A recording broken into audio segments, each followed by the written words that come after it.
Want to manage your reminders using Gemini on your Samsung Galaxy S26 Ultra? Let me show you how to enable Samsung Reminder. First, open the Gemini app on your Samsung device. On the main screen, tap your profile picture in the top right corner.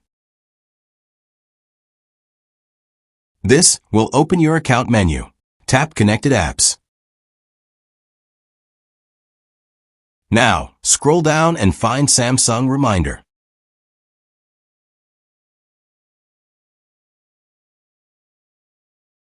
You'll see a switch next to it.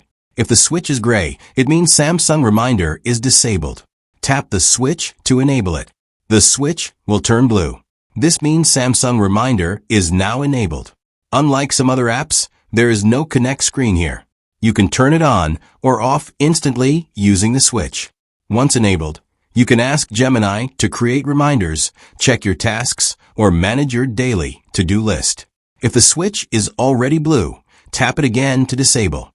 The switch will turn gray, and Gemini will no longer access your reminders. And that's how to enable or disable Samsung Reminder in Gemini on your Samsung Galaxy S26 Ultra.